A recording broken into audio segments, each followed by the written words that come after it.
I believe it's very important also to always back up everything, all this nice, very fluffy, hairy-fairy. I used to consider them like that, and I still do sometimes. I like to, this airy-fairy, new agey term with facts, right? So I will say myself, yes, but how is it that that can be something that I cannot see, that we cannot see? Well, it's not really that difficult, is it really? For example, can you all see this? Just imagine now. Can you see it? Okay, raise your hand when you don't see it anymore. It is still here, isn't it? It is here. Why don't we see it anymore? We simply don't see it anymore because it's moving, it's vibrating at a frequency, which is just another word for velocity, which our physical eye is not able to detect. But it doesn't mean it's not here. I mean, let's imagine how many things in this reality just surrounding us now, they might be very present and we cannot see it, but it doesn't mean that when they're not there, right? Also, then again, really matter-of-factly, what is the basic property of energy? That we cannot produce it, we cannot destroy it, cannot be produced, cannot be destroyed, it can only and always be transformed, which it means that the universe, life, everything, yes, in this universe, it's contained, right? Think about it. Nothing is disappearing. Even if, in fact, even if I put a bomb, even if this was a bomb, and we make it blast, it blasts us, this building, everything. Do you think we disappear? Absolutely not. Our molecule, our part will be somewhere, even in physical form.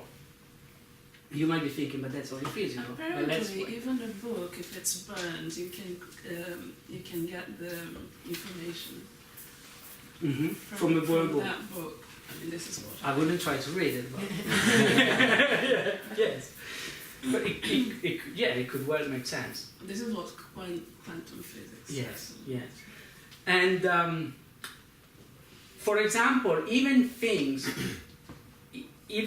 here always change. The same thing. Let's think of water very simplistically.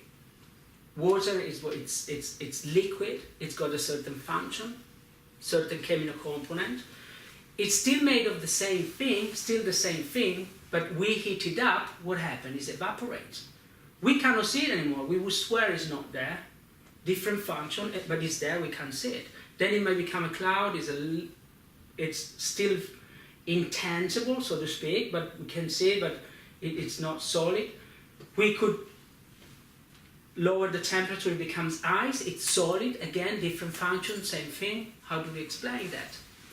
But you might be saying, yeah, but we're just talking about things that we can see. Yes, you're right. Let me give you another analogy then. I've never seen it myself, but I like to use this analogy because I think everybody has seen it, and if not, let me know. On a television, I've seen it. Imagine a car manufacturer factory, right? When we have the robots, really, we have this big mechanical arm that they perform many different tasks according which part of the car is presented to them, right? Imagine that the chassis comes and they might be unscrewing something, screwing something on, welding, or painting. Are you clear? Are we all clear on that? What are they made of? They are made of an hardware, right? A body, a chassis, and an engine, which it could be compared to our body. They have something that could be compared to our brain, right? A software that, according to the input that the sensors detect, knows, can almost reason, can do one action or something else, right? Perform one task or another. What else is required for that machine to be working? What has been built? No, for that. Imagine this robot. What else does it need for it to work? Power, electricity? Exactly. Electricity. Without electricity, how does it behave? As a corpse, as a dead body. And we ever wonder why we have dead bodies? That they're only 2 years old, 5, 10, 11, 15, 40, 90. The body is there, the brain is there, but what is missing? Could it be that something which is just an analogy, but that pure power, pure electricity, pure consciousness, it doesn't matter, names are limiting anyway, but let's call it soul, consciousness, energy, whatever we call it. Could it be? Most probably. Have you ever, or do you know, have you ever heard, or do you know, or have you heard of someone that had to stop smoking or taking drugs or drinking? Basically, that had to overcome an addiction, whatever that was, because was not able to get hold of that substance. Have you ever known anyone? Tell me. Yeah. Tell me. Well, I didn't like, you made that affirmation, like, was a question? No, the question is yes. I'm talking, do you know, or have you heard of someone I'm not talking someone that wanted to stop doing that.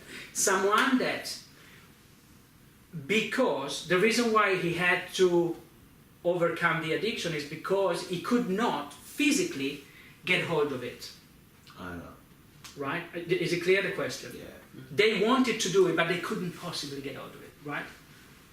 Well, I have never, ever, ever, and I would very much bet anyone that I will never meet anyone that says yes. Why do you think that is? Because the mechanics, the ways life work, let's not even give it a label, just say because they love attraction, it's working for them, it's working for anyone. You see, before I decided to change my lifestyle, what was my main force? What was my main vibration? What was it I wanted? Drugs. I wanted drugs. I wanted drinks. I wanted cigarettes. And I was getting them. Many. When I decided that I wanted something else, I was getting something else. The fundamental emotion comes from who do we believe to be? Who do I believe myself to be? Do I believe myself to be something that is part of an organism? Do I believe to be part of whoever I'm sharing this life experience with? Or do I believe to be a separate entity? I am actually now talking and looking at myself. And you are actually looking and talking and speaking to an extension of yourself. If we were always able to remember that, we would always, at least, I'm not saying that we would always maybe be happy, but we would always be tolerant and peaceful and compassionate enough